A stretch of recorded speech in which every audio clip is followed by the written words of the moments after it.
আসসালামু আলাইকুম everyone, welcome back to my channel cook with Arpa. আজকে আমি আপনাদেরকে খুবই রিফ্রেশিং একটি ড্রিঙ্ক তৈরি করে দেখাবো।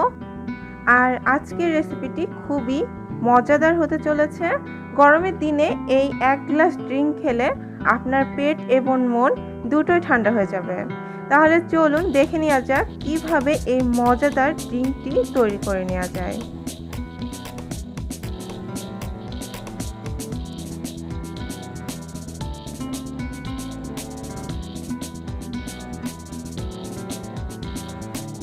ড্রিঙ্কটি তৈরি করার জন্য এখানে আমি একটা ব্লেন্ডারের জার নিয়ে নিয়েছি, আর এর মধ্যে দিয়ে দিচ্ছি হাফ কাপ পরিমাণ টক দই।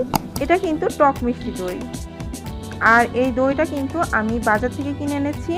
এখন আমি এখানে দিয়ে দিয়েছি 1 টেবিল চামচ পরিমাণ পাউডার ট্যাং। আমি এখানে অরেঞ্জ ফ্লেভারের ট্যাংটা নিয়েছি। এখন এর মধ্যে আমি দিয়ে দিয়েছি 1 কাপ পরিমাণ চিনি। মিষ্টিটা আপনাদের স্বাদ অনুযায়ী দিবেন।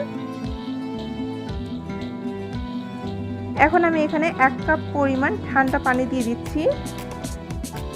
এখন এটাকে আমি ব্লেন্ড করে নেব, আর তারপর আরও কিছুটা পানি এটার সাথে অ্যাড করব।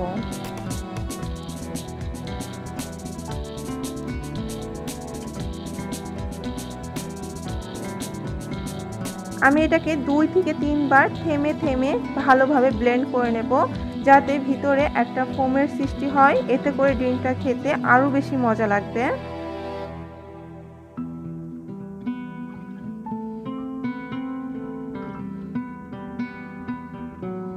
আমি 2-3 বারের মতো থেমে থেমে এটাকে খুব ভালোভাবে ব্লেন্ড করে নিয়েছি।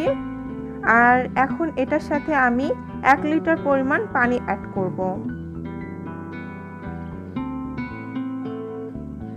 আপনারা পানিটা কম বেশি দিতে পারেন, আর আমি ফ্রিজের ঠান্ডা পানিটা ইউজ করছি।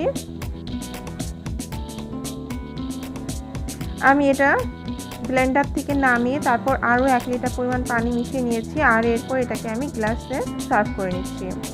খুব সহজেই ড্রিঙ্কটা তৈরি হয়ে গেল। মাত্র 2 মিনিটেই এই রিফ্রেশিং ড্রিঙ্কটা তৈরি করে আপনারা খেতে পারবেন। আর দই দিয়ে তৈরি এই ড্রিঙ্কটা কিন্তু আমাদের শরীরের জন্য বেশ হেলদি। আপনারা চাইলে এটা চিনি বাদেও তৈরি করে নিতে পারেন। আশা করছি আমার আজকের এই মজাদার ড্রিঙ্কটি আপনাদের সবার কাছে ভালো লেগেছে। ভালো লেগে থাকলে অবশ্যই লাইক, কমেন্ট, শেয়ার এবং সাবস্ক্রাইব করে পাশে থাকবেন। আল্লাহ হাফেজ।